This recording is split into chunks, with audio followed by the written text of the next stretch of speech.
प्रसार भारती अभिलेखागार की प्रस्तुति सदाबहार सुनहरे दौर का अनमोल खजाना।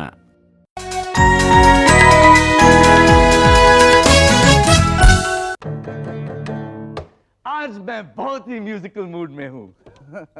हाय, मैं हूँ आपका दोस्त क्रिस्टोफर दारूवाला और आज मैंने ये जल तरंग बनाया है।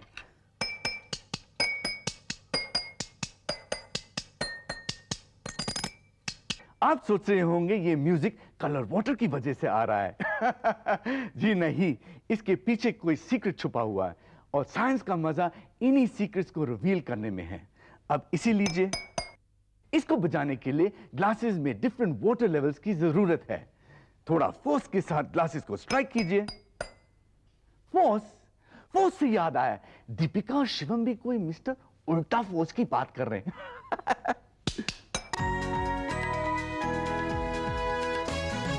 ऐसा ही होता है हिंदी फिल्म्स में और कार्टून्स में भी, और बिलीव इट और नॉट, साइंस की दुनिया में भी।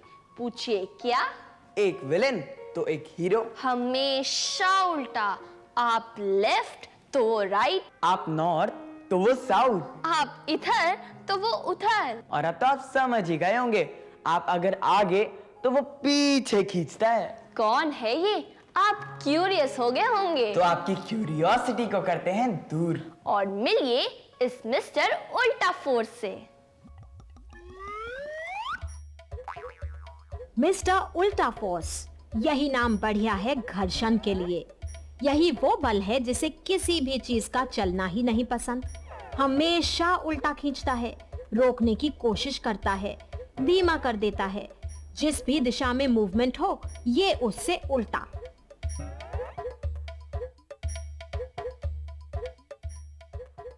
फ्रिक्शन के कारण ही लुढ़कती हुई बॉल भी कभी ना कभी रुक जाती है। देखिए, पहले धीमी पड़ी और फिर रुक गई। घर्षण हर जगह है जहां दो चीजें आपस में रगड़ती हैं, चाहे सॉलिड, लिक्विड या गैस। फ्रिक्शन नहीं होता तो हमें गिरने के लिए केले की छिलके की जरूरत ही नहीं पड़ती। हम गिरते, पड़ते, फिसलते, इनफैक्ट हम चल ही नहीं पाते। नहीं समझे? देखिए, अभी शिवम आपको चल के दिखाएगा। एक्सक्यूज मी दीपिका, प्लीज यार, चल के दिखाओ ना, साइंस का सवाल है। You and your sense of humour. देखिए कैसे चलते समय भी हम फिजिक्स का इस्तेमाल करते हैं। देखिए। बताओ। तुम ही बता दो, ये मौका भी मैंने तुमको ही दिया। What sacrifice. सीधा सीधा क्यों नहीं बोलती? शिवम बताओ ना, मुझे नहीं आता। ओके शिवम बताओ ना, मुझे नहीं आता। तो चलते हैं केटू के पास।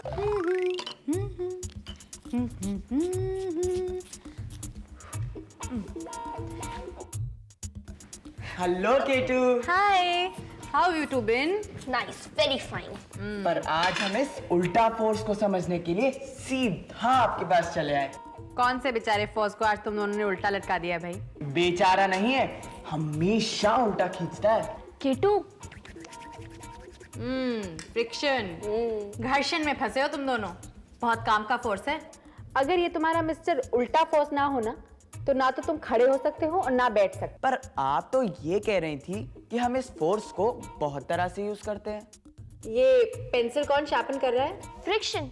अरे हाँ, फ्रिक्शन ही तो ये पेंसिल भी छील रही है। राइट, लेकिन मुझे नहीं लगता तुम लोगों को फ्रिक्शन की बात अभी पूरी तरह से समझ में आई है। तो दिमाग को चलाते हैं, फ्रिक्शन की तह तक जाते हैं। फ्रिक्शन, द बिग रब। द बिग रब, बिल्कुल सही डिस्क्रिप्शन। जब भी दो चीजें आपस में रगड़ें या छुएं तो होता है घर्षण। देखने में ये सतह चिकनी लग रही हैं, लेकिन माइक्रोस्कोप के नीचे इम्परफेक्ट। यही ग्रूव्स और रिजेस एक दूसरे में फंसते हैं और गति का विरोध करते हैं। जितनी रफ सतह उतना अधिक घर्षण, जितनी चिकनी उतना कम। अब हमारे चलने का घर्षण से संबंध। जमीन और पैर के बीच होता है फ्रिक्शन। फ्रिक्शन ही पैर को रोकता है। पीछे का पैर जो घर्षण की मदद से ही जमीन पर रुका है, धक्का देकर ऊपर उठता है। हमारा चलना किसी सतह को धक्का मारकर आगे बढ़ने पर ही निर्भर है, हर कदम पर फ्रिक्शन। और अब सोच लीजिए कि अगर बहुत फिसलनी जमीन हो तो क्या होता है।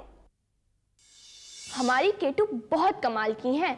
हमने जब कहा कि कोई चीज मूव करती है, एक दूसरे से रगड़ती है, तब फ्रिक्शन होता है, ये तो हमें समझ में आ गया। लेकिन जब हम खड़े हों, हाँ, तो पता है उन्होंने क्या किया? वो जो सिर्फ हमारी केटू ही कर सकती है, हमें यहाँ छोड़कर खुद चली गई। और तंतड़ांग, ये जूता जूता दे गई हमें और बोली, मैं क्यों बताऊं, खुद पता करो। हमारे ट्राइबोलॉजिस्ट्स मतलब फ्रिक्शन एक्सपर्ट्स देख रहे हैं कि एड़ी और पंजे के पास सबसे ज्यादा धारियां हैं फ्रिक्शन को बढ़ाने के लिए। अब एक्सपेरिमेंट, इस रबर बैंड को जूते में कर देते हैं अटैच। रबर बैंड में खिंचाव को नापेगा ये फीता। काफी देर खींचने के बाद भी ये जूता खिसकता नहीं। रोकने वाला है घर्षण, स्टैटिक फ्रिक्शन। अब जूता चल रहा है, काइनेटिक फ्रिक्शन, लेकिन रबर बैंड में खिंचाव हो गया है कम।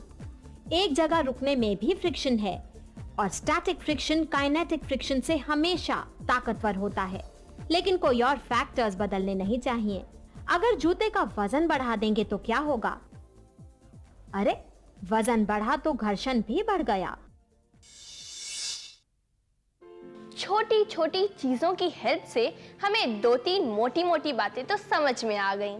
पहली, जब दो चीजें कांटेक्ट में आती है, यानी दो सरफेसेस जब कांटेक्ट में आते हैं, तो उनके बीच में प्रोड्यूस होता है फ्रिक्शन, यानी घर्षण। दूसरी, घर्षण तब भी होता है जब दो सरफेसेस एक जगह हों, मतलब मूव नहीं कर रहे हों। तीसरी बात जो अपना कॉमन सेंस लगाकर समझी जा सकती है, वो ये है कि स्मूथ सरफेसेस में फ्रिक्शन कम होता है और रफ सरफेसेस में कंपैरेटिवली ज्यादा। हेलो केटू, केटू, आप इस साइकिल में कुछ ज्यादा बड़ी नहीं लग रही हैं। Very funny. फिलहाल मेरी मदद करो इसे उल्टा करने में। पकड़ो जल्दी से, धीरे से। वो शिवम, उस आज हम इस साइकिल की मदद से पता करेंगे, मतलब फ्रिक्शन को स्टडी करेंगे। साइकिल की मदद से फ्रिक्शन की बात? हाँ, फ्रिक्शन की। सोच के बताओ कि जब हम साइकिल चलाते हैं तो कहाँ-कहाँ और कैसे-कैसे फ्रिक्शन पैदा होता है? ओ, ये बात है केटू। साइकिल के टायर और सड़क के बीच। राइट। फ्लाईव्हील और चेन में? और पेडल और हमारे पैर के बीच, तभी तो हम इसे धक्का मार पाते हैं। राइट। अरे भाई, घंटी बजाने में भी तो हम यूज करते हैं फ्रिक्शन को। और और ब्रेक्स, उसे कैसे भूल सकते हो? तो चलो आज हम साइकिल की हेल्प से पता करते हैं कि फ्रिक्शन कहाँ और कैसे काम करता है या बिगाड़ता है।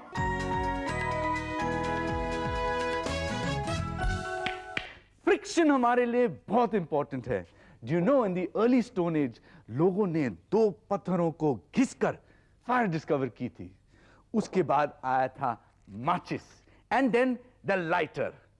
माचिस, लाइटर, लाइटर, माचिस, लाइटर, माचिस, माचिस, लाइटर, लाइटर, लाइटर। आप क्या सोचते हैं? अगर आपने पहले माचिस सोचा तो ऐसा नहीं है, पहले आया था लाइटर। है ना इंटरेस्टिंग? अब इस कैंडल को देखिए, इसको बुझाने के लिए लोग जनरली फूंक मारते हैं। पर मैं आपको एक और तरीका दिखाता हूं, एक मैजिकल तरीका।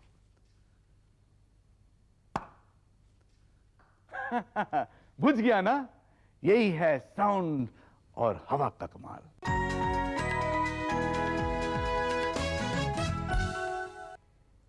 आज मैं वेस्ट मटेरियल से कुछ बनाने जा रहा हूं। अब इस अंडे के छिलके को देखिए, आप समझते हैं कि ये तो वेस्ट है ना, पर इससे भी मैं कुछ नई चीज बना सकता हूं, जैसे कि ये बाउंसिंग डॉल। और ये साइकिल कोई साधारण साइकिल थोड़ी है, ये साइकिल भी रिसाइकल मटेरियल से बनाया गया है। दीपिका, शिवम और केटू कुछ साइकिल के बारे में पता लगा रहे हैं। साइकिल दिखने में बहुत ही साधारण है ना, पर इसके हर पार्ट में कहीं ना कहीं साइंस छिपी हुई है। पता करते हैं साइकिल में फ्रिक्शन कहाँ-कहाँ देता है साथ और कहाँ बिगाड़ देता है हमारा काम। साइकिल एक ऐसी मशीन जो हर मशीन की तरह फ्रिक्शन से जुड़ी है। पेडल पर पैर, सीट पर हमारा बॉटम और हाथ हैंडल पर रुकने में भी फ्रिक्शन है। और साइकिल चलाना शुरू करते हैं तो टायर और सड़क के बीच फ्रिक्शन, साइकिल के हर उन दो पार्ट्स के बीच में भी फ्रिक्शन जो आपस में छू रहे हैं।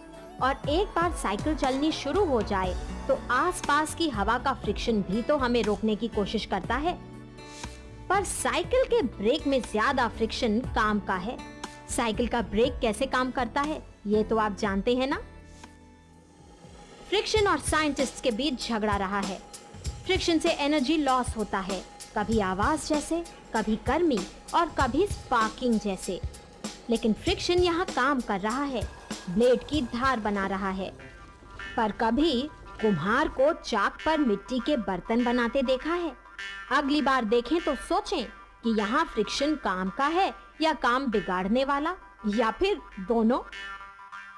शिवम, मैं ये सोच रही हूँ कि ज्यादा सोचो मत, सोचोगी तो फ्रिक्शन से दिमाग गर्म हो जाएगा। तुम्हारा सड़ा सा जोक सुन के मुझे ये लग रहा है कि मेरा दिमाग तो शायद होगा, लेकिन तुम्हारा दिमाग तो पक्का गर्म हो चुका है। वैसे ठंडे दिमाग से सोच के बताओ मुझे कि जब हम कोई भारी सामान खींचते हैं तो हम क्या करते हैं? इसमें सोचने वाली क्या बात है, अभी ट्राई करके देख लेते हैं। इस बुक को इस तरह से मुश्किल होती है, पर अरे वाह, ऐसे बड़ी आसानी से खिंच जाती है। करेक्ट, मतलब एरिया ऑफ कांटेक्ट कम करके। इसका मतलब है कि जब हम कोई सामान उठाते हैं तो उसका कम से कम हिस्सा जमीन को छूना चाहिए। बिल्कुल सही। पर इस समय मेरे दिमाग में एक बहुत ही फैसिनेटिंग ख्याल आ रहा है। आज हम ह्यूमन बीइंग्स जैसे भी हैं, उसके पीछे भी फ्रिक्शन का बहुत बड़ा हाथ है। क्या मतलब? नहीं समझी, मैं बात कर रहा हूँ दो बड़े इन्वेंशंस की, आग और पहिया। फायर एंड व्हील, दोनों का रिश्ता फ्रिक्शन से। बिल्कुल सही। सदियों पहले हम ह्यूमन बीइंग्स ने दो पत्थरों को रगड़ा और बना ली आग। अब फ्रिक्शन के कमाल से हम इंसान दूसरे सभी जानवरों से ताकतवर बन गए। और फिर बना पहिया। अब हमारी कार्स किस रफ्तार से भागती हैं ये तो हम जानते हैं। हम जान चुके हैं कि चीजों को लुढ़काने से घर्षण कम हो जाता है। बढ़िया प्रूफ है स्केटिंग। स्केट्स के पहिए जमीन पर लुढ़कते हैं, घर्षण कम हो जाता है। स्केट्स करते समय रुकने का भी एक ही तरीका है, घर्षण बढ़ाना। स्केट्स के अंदर भी हैं बॉल बेयरिंग्स या छर्रे, अंदर घिसाई कम करने के लिए। कभी खोल कर देखिए। कैरम के खेल में भी घर्षण का बड़ा हाथ है। गोटियों को बढ़िया फिसलाना हो तो पाउडर डालो और मिस्टर उल्टा फोर्स को कम कर लो। यहाँ पाउडर भी ल्यूब्रिकेंट का काम करता है। आसान साइंस। पाउडर हो, पानी या चिकनाई, ये चीजें सतह की इम्परफेक्शंस को भर देती हैं। चीज कम खुरदुरी तो घर्षण कम। मशीन्स की दुनिया में फ्रिक्शन दुश्मन का काम करता है। कितना सारा energy loss, so much of wear and tear. Friction से मशीन्स खिंच जाती है और खराब भी हो जाती है।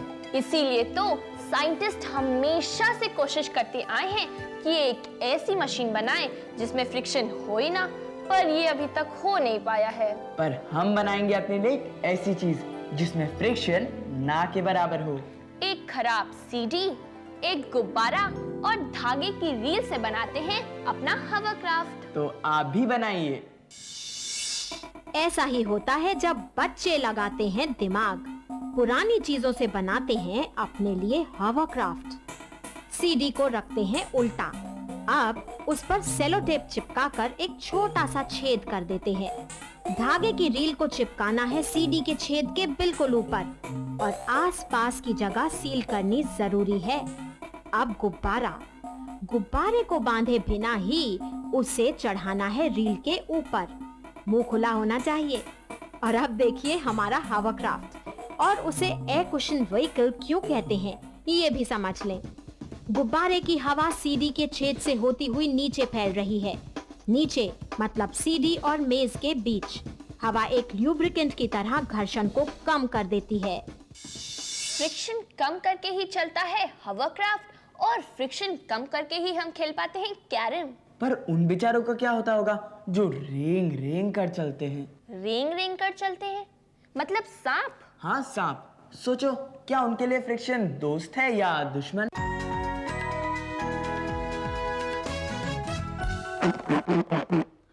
ये फ्रिक्शन भी क्या चीज है, कुछ समझ में नहीं आता।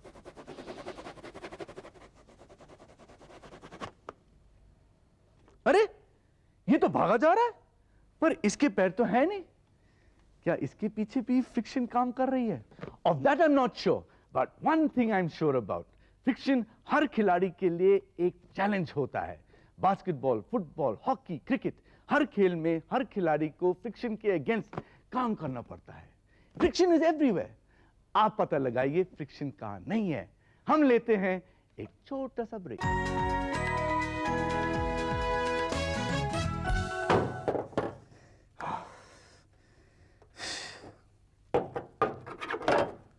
अरे my hands have got so dirty. साफ करता हूं।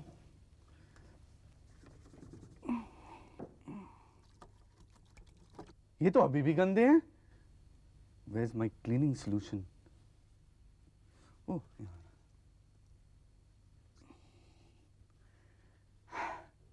अरे व्हाइट सोप में पिंक झाग, ये कैसा हुआ? ये केमिकल्स का भी एक दूसरे के साथ बड़ा अजीब रिलेशन होता है। पता नहीं कब कैसे किसके साथ रिएक्ट कर जाए। तो सांप का फ्रिक्शन से क्या रिश्ता है? अरे सांप तो चलता ही है फ्रिक्शन बढ़ाकर।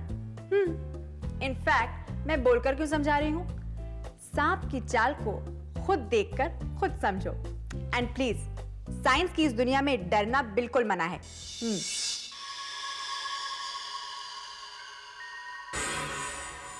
कभी ध्यान से देखा है कि सांप कैसे चलता है?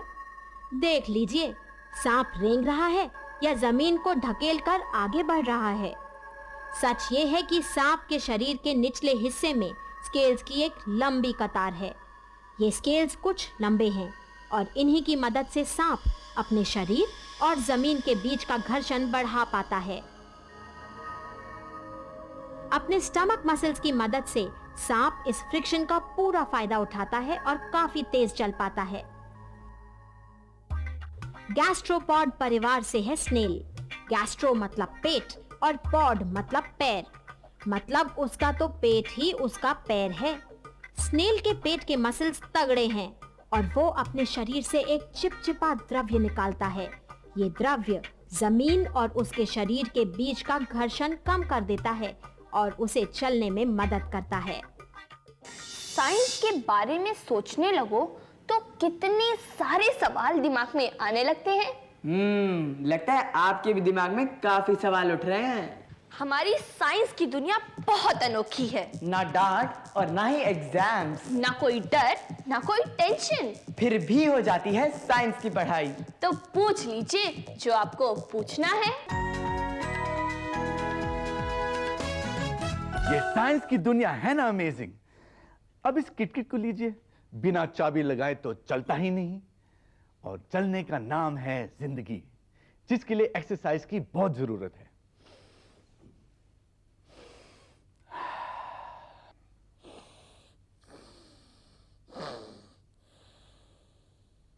योगा, मेडिटेशन, लॉन्ग वॉक्स हमारे शरीर को चुस्त, दुरुस्त और अलर्ट रखता है।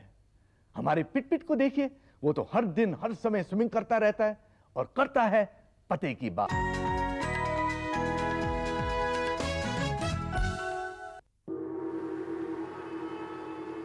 पिट, ओ पिट, आज तुम बहुत दुखी लग रहे हो।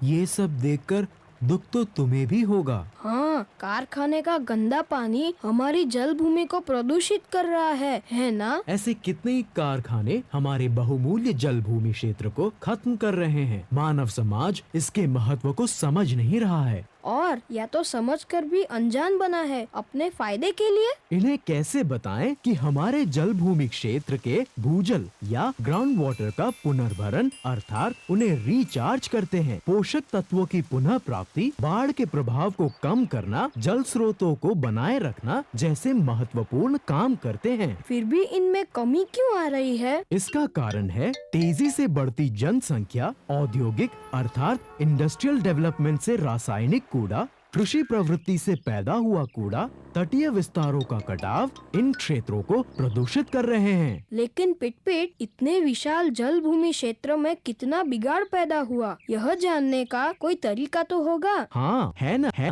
पहले जल गुणवत्ता का मूल्यांकन सरोवर शास्त्रीय पद्धति या लिम्नोलॉजिकल सिस्टम से किया जाता था, जो बहुत समय लेता था। अब रिमोट सेंसिंग अर्थात संवेदनीय सूचना पद्धति से ये मूल्यांकन आसान भी हो गया है और कम खर्चीला भी है। फिलहाल तो जल भूमि क्षेत्रों के तरफ बढ़ते मनुष्य के कदमों को रोकना जरूरी है, वरना हमारे देश के 74% लोग जो गांव में रहते हैं, उनके लिए भोजन के स्रोत, पानी, मछली, लकड़ी और औषधीय वनस्पति का उत्पाद अदृश्य होता जाएगा। मैं तो यही कहूँगा, जागो, जल भूमि के बल पर जीने वालों जागो, भागो, जल भूमि को नष्ट करने वालों भागो।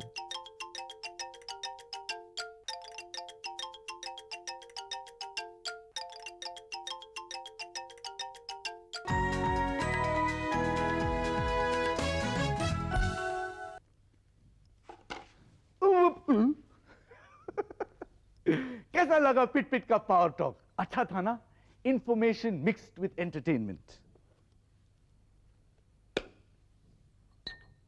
इसी तरह हम साइंस की दुनिया को समझते और बूझते रहेंगे।